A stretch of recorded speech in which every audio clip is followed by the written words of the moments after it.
Newton News is brought to you in part by The Village Bank. Your village, your bank.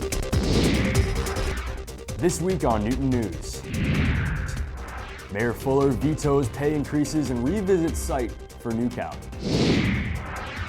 Residents voiced their opinions about the Northland Project and its changes. Newton Wellesley Hospital in the city of Newton held a forum on marijuana is legal. So what comes next?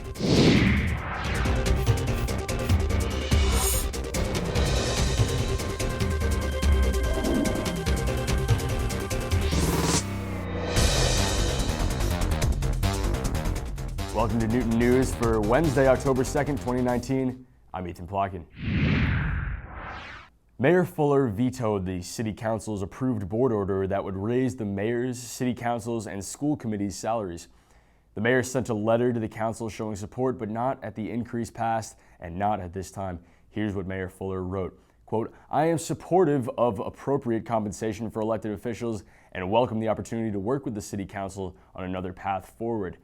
Unlike the mayor's position, city councilors and school committee members have not had a pay raise in 20 years, and that is not appropriate. I believe deeply in the principle that appropriate compensation for public service allows residents with a wide variety of incomes to pursue and hold public office. However, the board order approved by the City Council includes raises that are simply too large, implemented too quickly, and submitted for consideration at an inappropriate time in the budget and election cycles. More specifically, Mayor Fuller continued, the increases should have been in line with the thoughtful analysis and recommendations of the Blue Ribbon Commission appointed by the City Council President. The amount the City Council voted for is excessive. The City Council's proposed salary and stipend increase is 38% more than the annual cost recommended by the Blue Ribbon Commission. Such a large increase in compensation should have been implemented gradually with multiple votes by the City Council consistent with the philosophy for other chronically underfunded needs. We are also in the process of negotiating with all of our unions. Raising pay for city councilors and school committee members by 59% in one budget cycle is out of line with our posture towards our other valued employees. Any changes in compensation should have been approved prior to the window in which candidates pull papers to run for office. Potential candidates should know what they will be paid if elected. Any changes in compensation should have been approved prior to voting on the budget in late May, thereby setting aside funding for this purpose. The timing of the council's action does not allow the city to fund such increases without negative consequences to other priorities. The veto goes back to the City Council on October 7th and will need a 2/3 vote in order to override the veto. Mayor Fuller also included in her weekly newsletter that the working group for the NewCAL project will be taking another look at other locations. Here's what she wrote. The working group had recently ranked Albemarle as their top city-owned location. The site was selected for many reasons, not the least of which was that it was co-located with fields and pools. There are also many challenges at this site, traffic, parking, and tennis and basketball court recreation among them. Last week, I joined with the voices from the Parks and Recreation Commission and some city councilors to ask the working group to go back and re-explore some of the non-park sites, paying particular attention to the Newton Center parking triangle, which had initially been set aside because it was too small. As we evaluate the Newton Center Triangle parking lot and other non-park sites, we will continue to investigate the Albemarle Gath pool site. We will be open-minded about the NewCAL facility, the size of the gym, of the dance, yoga, Zumba, wellness room, of the cafetorium, etc., to understand what NewCAL would look like at different locations. NewCAL community meetings are held monthly and the working group meets every 2 weeks. All minutes from the meetings are posted online. Residents were able to share their concerns with the Land Use Committee about the Northland Project. While there have been changes to the project's size and scope, the public presented their reasons why it should or should not move forward. On September 24, 2019, city councilors held a public hearing for community members and local stakeholders to voice concern or express support or opposition for a massive residential development on Needham Street straddling the Newton-Needham line. Alan Schlesinger, who serves as legal counsel for the developer group Northland, opened the hearing with a description of the proposal, which includes 800 apartment-style residences and detailed a vision for how Newton Highlands could integrate with the development. We want to return to the fundamentals of what we believe to be a generational transformation opportunity. The Northland Newton development is not a thing or a building. It's a place of 22.6 acres. The aerial shows it as previously developed and now unused industrial land. The development will create, for the first time, attractive frontages on Needham Street, the Greenway, and Oak Street, offering a well-balanced blend of desirable outdoor community space, office space, retail, and restaurants, and a diversity of residential options that will create a lively and appealing destination. Supporters of the project mostly reveled in the expansion of affordable apartments, which would comprise nearly a fifth of the total residences, as well as lauding the environmental sustainability. Newton must supplement our stock of single-family homes with a variety of housing options, including affordable units, that will better serve its citizens both now and in the future. Newton has a choice. We can establish ourselves as a leader in the movement to adapt cities and towns to 21st century social and environmental exigencies, or we can decide to further entrench the existing problems we face. By approving the Northland development, Newton will position itself as a green building leader. Supporters also cited ancient philosophers as allies. As Confucius said, study the past if you'd like to define the future. But I want us to think about one thing that Socrates said. The secret of change is to focus all of your energy not on fighting the old, but on building the new. Detractors were indeed concerned with the old, that is, the existing Newton Highlands neighborhood, which would undoubtedly experience an influx of traffic along Needham Street. And I would posit to you that if you deem that this would increase the amount of traffic over the by right use, then you must vote no. There's two other important reasons to vote no on this, by the way. One is that this myth that this is sustainable is simply not true. The increase in carbon that is contained in this project with all the extra vehicle trips, even with the electric buses, this would increase vehicle traffic over the by right use, and it would be bad for the environment and not sustainable. It's part of an existing community with existing infrastructure that needs to be responsibly considered before we add to it. Though ultimately no consensus was reached, city councilors celebrated the display of civic engagement while simultaneously recognizing the difficulty of their decisions. This is the toughest, probably because it's the biggest, special permit I've been involved with, and I've been on this committee for 18 years. And we know what this is doing to your psyche. We know what it's going to do to traffic, because you build a single-family home on that lot and you're going to get one more car, and we understand what Needham Street is. The empathy is here. This one is difficult for us, but you have to understand there's a lot of moving parts that we're dealing with. Discussion over the contentious project will continue on the 15th of October. Ethan Plotkin, Newton News, City Hall.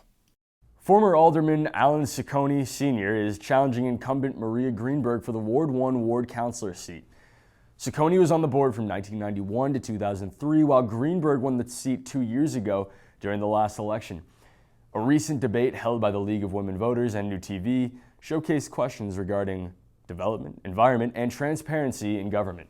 The League of Women Voters and New TV hosted debates for contested races for the upcoming municipal election on November 5th. Two candidates are vying for the Ward 1 Ward Councilor seat, former Alderman Alan Ciccone Sr. and incumbent Maria Greenberg. They start the debate stating why they're running and what their top priority would be if elected. Back in 2017, I decided to run for the City Council because I wanted to expand on the impact of my community service. I wanted to advocate for Ward 1 because I have a strong commitment to my community. I wanted to be assured that the local issues of Ward 1 of Nonantum and Newton Corner were being addressed by the city. I've worked hard over the past 2 years to make sure that these issues have been addressed. So I will continue to address and work hard for Ward 1 for the next 2 years. It's been rewarding work, and I'd like to continue that work because there's so much more to be done. I'm running for the City Council because over the last year, I've been getting many calls from people asking me to jump back into the race. But my priority is traffic. It is horrendous. When I was on the board before, I was working with the Turnpike to alleviate some of the traffic in Newton Corner, the Circle of Death. And we're trying to get a ramp off the Turnpike going in behind where the Pancake House was. But I lost the election, so that ended. And Nonantum, the traffic there is horrendous. Bridge Street is backed up. I don't know, there should be some kind of mechanism between Watertown and Newton. I've sat on Bridge Street for 3 or 4 sets of lights trying to get over to Watertown. And at times you can't make a left on a Bridge Street because of the traffic. There have to be some kinds of regulations there. Yes. Maria, a rebuttal? I'm glad Mr. Ciccone brought up that issue. That is an issue I've been working directly on. The intersection of Bridge Street and California Street is an ongoing problem. Myself and Councilor Leary have worked directly with the councilors of Watertown to mitigate that. We worked with our Department of Transportation, and they are looking into the issue, and we'll try to correct that with the signalization of the traffic lights. Thank you. A response, Alan? Yeah, somebody's not doing their job. That's all I have to say on that. Proposed and current development projects are the main focus of questioning. Candidates answered what they see as the overall direction for development in the city. With the development, we must slow it down. I think we're getting invaded with, on the north side of the city with development. I've heard that they want 6 buildings as far as 6 to 8 stories in West Newton Square. They want to reduce the width of Washington Street. The citizens got to be really involved in this, and I don't think they're as involved as people want them to be. Where the shoe barn was, now that's going to be 40B. State regulated, the city doesn't have any control, so we're going to get a ton more kids wanting to get into our school system, and I don't think we can handle it, especially with what's happening in Newton Low Falls. If that big development takes place, we won't have the room. We'll have to go and try to reclaim a couple of our old schools. So I agree with the mayor's commitment to add more affordable housing in units, as other 15 mayors in our local Metro West, Metro Boston area have committed to do. The housing crisis is real, and our city has committed to increase housing, and we need to do that. But we need to do it in a smart, thoughtful way, where our citizens of Newton are involved and have input on how it will be done. We need to make sure that the impact on traffic is down, and that we have enough affordable housing in these developments to help the most vulnerable residents among us, to help seniors who need housing, and to help young families who cannot afford to live in Newton right now to be able to live in their hometown of Newton.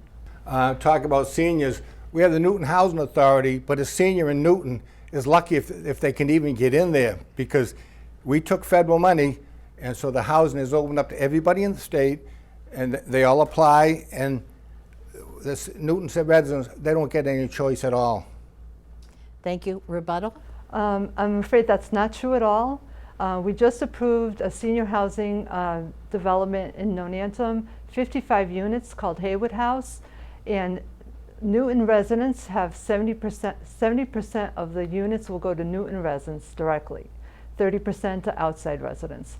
So it will be directly for Newton residents. Yes? I disagree with Maria on that, because the guarantee on the housing, they have to have permission from the state. If Newton's going to get 3/4 of or whatever, it's just not a given that the senior citizens are going to get in there from Newton.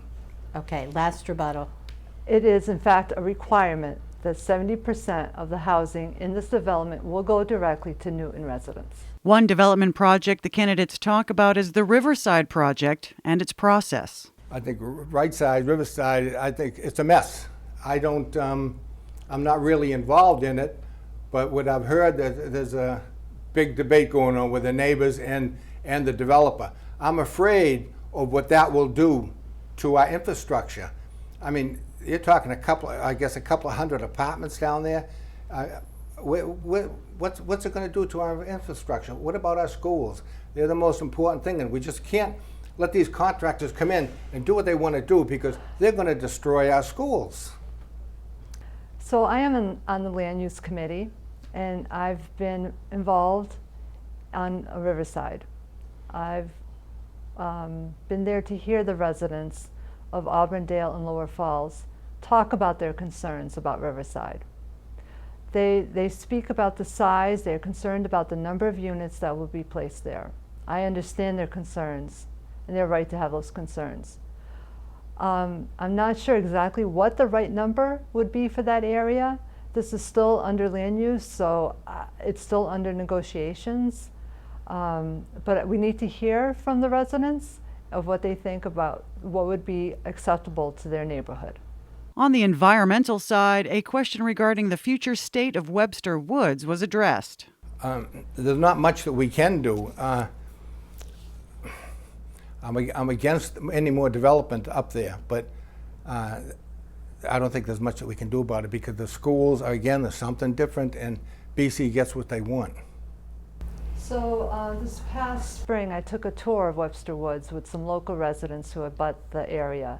It is a beautiful area that needs to stay wild and untouched. I agree with the residents that this area needs to be preserved as green space and undeveloped. I will work with the City Council, and I will discuss it with the mayor, that if somehow the city can purchase that area or work with Boston College to preserve that area, I will do my best to try to do that. A question about how the government can be more transparent was asked. This is an important question. I often hear from residents that they didn't hear about meetings, they haven't heard about developments. We don't have a newspaper that provides good local news of City Council. I ask our residents to sign up for the mayor's email update. They will learn a lot about city activities on that. I ask them to sign up with the David Olson has a newsletter that he sends out, so please sign up for those. To be more transparent, I think folks just need to tune into New TV. They need to check the mayor's newsletter and the city council newsletter. To be transparent, they have to use the internet. As far as the committee rooms go, they should be televised. All the work goes on in the committee rooms, not on the floor of the board. The floor of the board is the votes, what the committee did. And I think if they had cameras in the committee room, there'd be a lot more attention to it, and the citizens would be well advised. The municipal election is on Tuesday, November 5th. This debate was for the Ward 1 ward councilor, and only those in Ward 1 may vote for one of the two candidates. Jen Adams, Newton News, Newton Highlands. Now that marijuana is legal in Massachusetts, what does that mean for your health, family, and community? Newton Wellesley Hospital and the City of Newton held a forum sharing the facts, the effects, treatment, and research from experts. Matthew Ferris has more from the evening. I'd like to thank all of you for joining us today. This is going to be a very cool event. And we have amazing speakers, and we'll be introducing them all to you.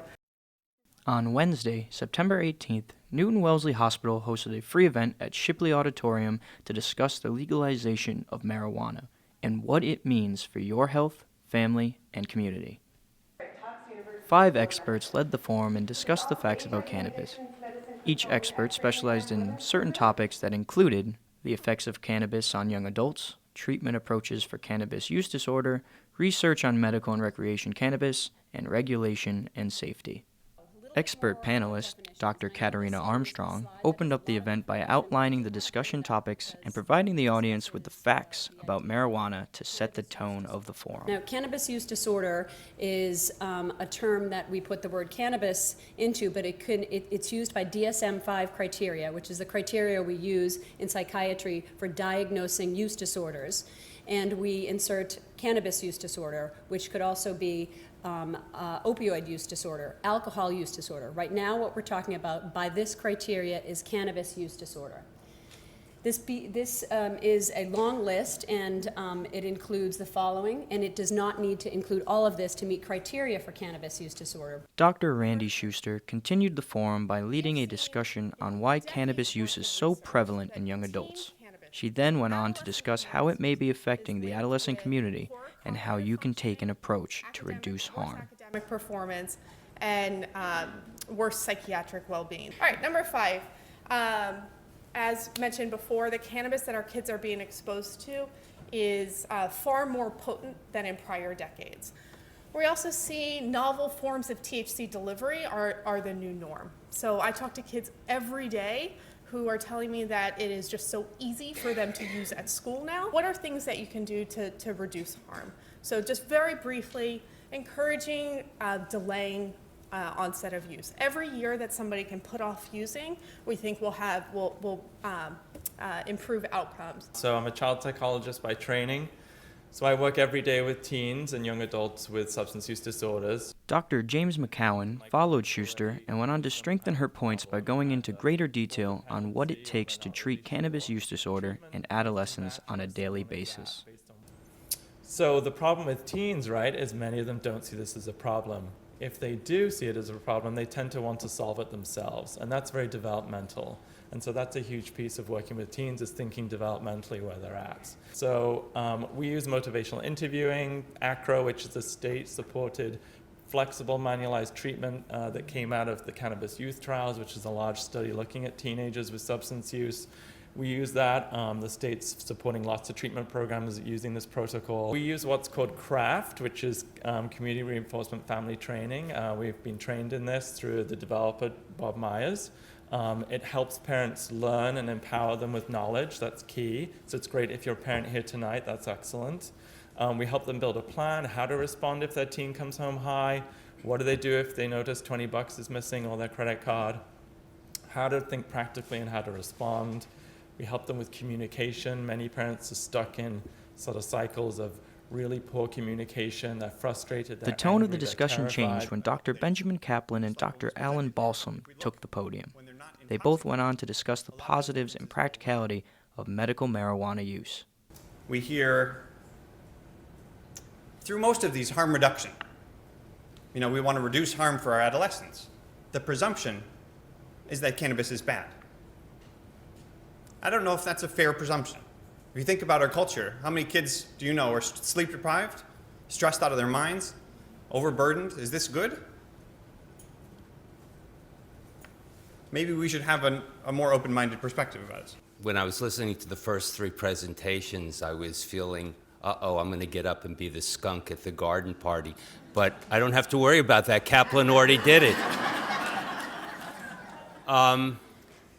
My history is I support medical cannabis. I have for 30 years. The reason I support it is because I founded with others a group called Community Servings, and we began a program to serve folks with AIDS, with meals. And in the course of that, working with patients, I got to know people who were using cannabis in order to treat the symptoms of their disease. And I became convinced that people should not have to break the law in order to get relief from disease and from pain and from all of the other side effects. After the expert-led discussions, the panel took questions from the audience to respond to any concerns or thoughts that may have not been addressed during the lectures. And if there's any evidence that it can actually help with some of the symptoms of ADHD. So I don't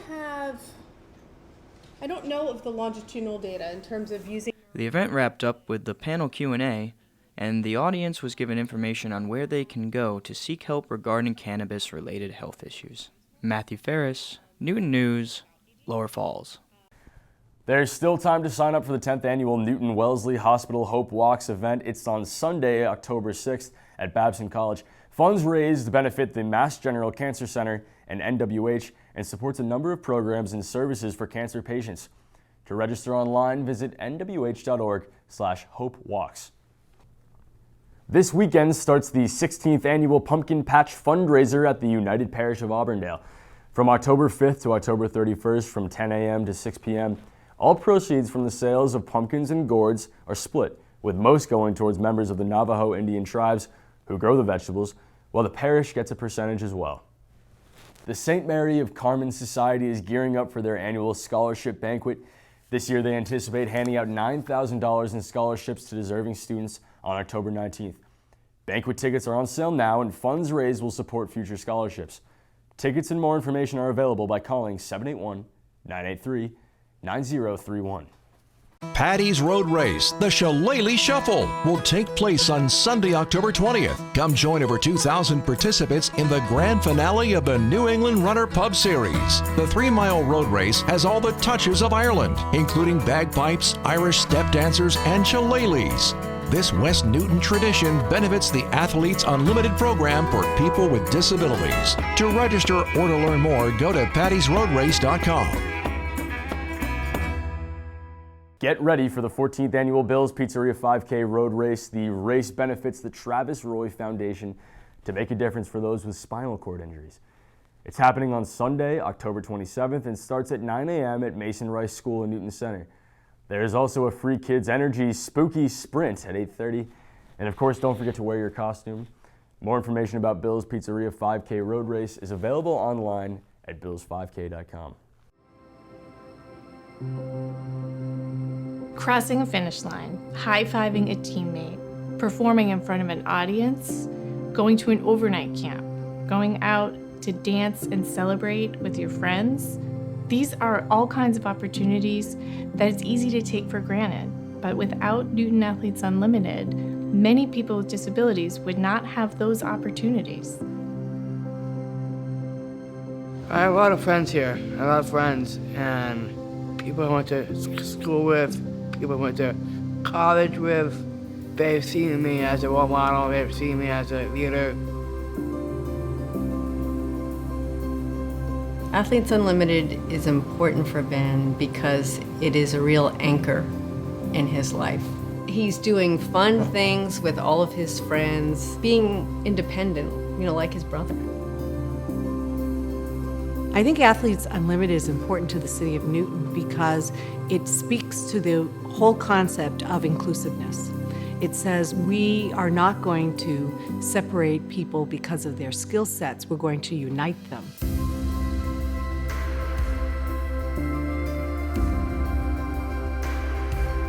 I do swimming, ice skating, horseback riding, track, yoga, camp. You get to see the same faces, or maybe new faces. I think that in any community, people want to feel that they're accepted. And one of the things that happens at Athletes Unlimited is everybody, whether you're a volunteer or whether you're an athlete, you feel 100% accepted for who you are. What it means to my son is that he truly gets to live his life without limits. Everybody works together as a team. There's no I in team. I want my teammates to perform their absolute best. The high fives, the hugs, the connection that is so clearly there, that is so powerful. Athletes Unlimited has been a big part of my life. It's been empowering, inclusive, proud, game changer. I'm very happy.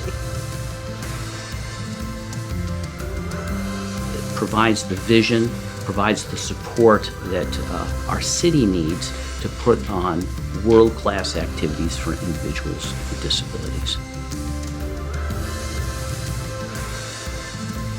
I love Athletes Unlimited because it helps me to live a long, healthy life.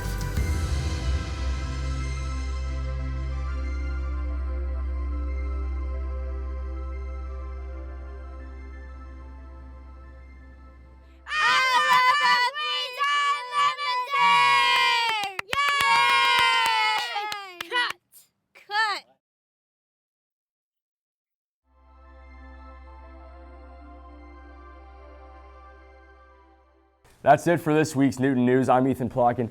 If you missed any of this week's newscast, you can watch it online at newtv.org. Thanks for watching, and we'll see you next week. Newton News was brought to you in part by the Village Bank. Your village, your bank.